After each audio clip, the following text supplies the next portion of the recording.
নমস্কার। আজ আমরা আরেকটি পর্ব নিয়ে চলে এসেছি। যে পারলৌকিক ক্রিয়া সম্বন্ধে আমরা যে ভিডিও বানাচ্ছি তার আজ চতুর্থ পর্ব। আর এই পর্বে কিন্তু আমরা সম্পূর্ণ কমেন্টের উত্তর দেওয়ার চেষ্টা করব। শিলচর থেকে মাননীয় মৃন্ময় গোস্বামী আমাদেরকে প্রশ্ন করেছিলেন যে কোনো ব্যক্তি তার কি স্বপিণ্ড দান সে করতে পারে, অর্থাৎ সে কি তার নিজের পিণ্ড নিজে দান করতে পারেন। এই নিয়ে আমরা স্বামীজির সাথে কথা বলেছিলাম, আমাদের প্রতিনিধি মহারাজের সাথে কথা বলেছি। চলুন আগে গিয়ে ভিডিওটি দেখে নিন। স্বামীজি। হ্যাঁ, নমস্কার। হ্যাঁ, আজকে শিলচর থেকে মৃন্ময় গোস্বামী নামে একজন লোক প্রশ্ন করেছেন যে আত্মপিণ্ড কি দেওয়া যায়, অর্থাৎ নিজের পিণ্ড কি নিজে দিতে পারে। আচ্ছা, সেই বিষয়ে যদি কিছু বলেন। হ্যাঁ, নমস্কার। মৃন্ময় বাবু খুব ভালো প্রশ্ন করেছেন শিলচর থেকে, যে আত্মপিণ্ড মানে নিজের পিণ্ড নিজে দেওয়া যায় কিনা। ব্যাপারটা হয়েছে, আগের দিনে 4টে আশ্রম ছিল, সবাই জানেন।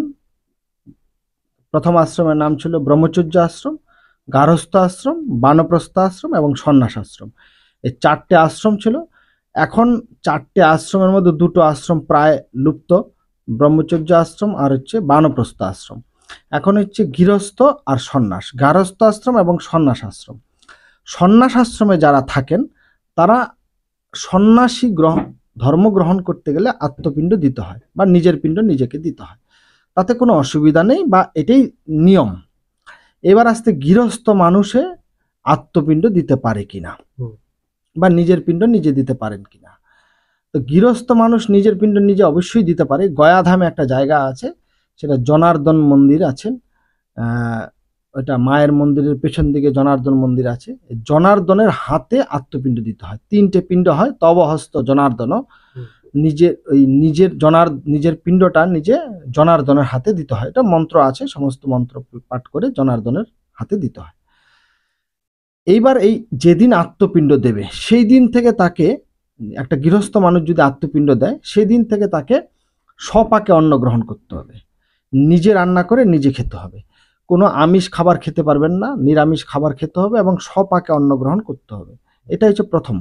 দ্বিতীয় হচ্ছে ভূমিশয্যায় শয়ন করতে হবে, মাটিতে শুতে হবে।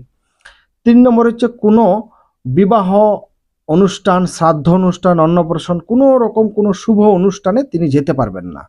কোনো রকম কোনো অনুষ্ঠানে তিনি যেতে পারবেন না এবং অনুষ্ঠানের কাছেও যেতে পারবেন না। এই রকম হাজারো নিয়ম আছে, যে নিয়মগুলো ওনাকে পালন করতে হবে আত্মপিণ্ড দিলে। এইবার একটা সবচেয়ে বড় প্রশ্ন, আত্মপিণ্ডটা মানুষ কখন দেবে? ধরুন একটা মানুষ 50 বছর বয়সে তিনি আত্মপিণ্ড দিলেন।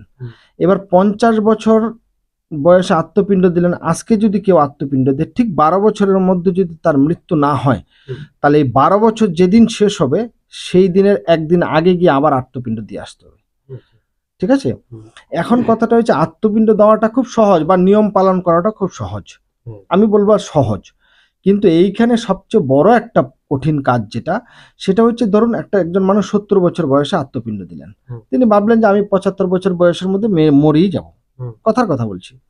তিনি যদি ওই 70 আর প্লাস 12 82 বছর বয়সে যদি তিনি বিছানায় শয্যাশায়ী হয়ে যান, ওই 82 বছর বয়সও তাকে গিয়ে আবার সে আত্মপিণ্ড দিতে হবে। মানে আত্মপিণ্ড দেওয়ার 12 বছরের মধ্যে যদি কেউ মারা না যায়, তাহলে তাকে আবার পুনরায় আত্মপিণ্ড দিতে হবে। সে কিন্তু আর মানে গৃহস্থ জীবনযাপন যেমন করছিলেন তেমন জীবনযাপনে কিন্তু তিনি আর ফেরত আসতে পারবেন না। তো এইটা একটা বিরাট একটা কঠিন ব্যাপার। তো যদি সেইভাবে কেউ আত্মপিণ্ড দিতে চায়, তাহলে আত্মপিণ্ড সে অবশ্যই দেওয়া যায়, কিন্তু তারও একটা নির্দিষ্ট সময়, নির্দিষ্ট বয়স আছে। এই বয়সের পরে আত্মপিণ্ড দেওয়ার পরে মনে করি যে আমি একদম মুমূর্ষু অবস্থায় আছি, কিন্তু আত্মপিণ্ড দেবেন কেন?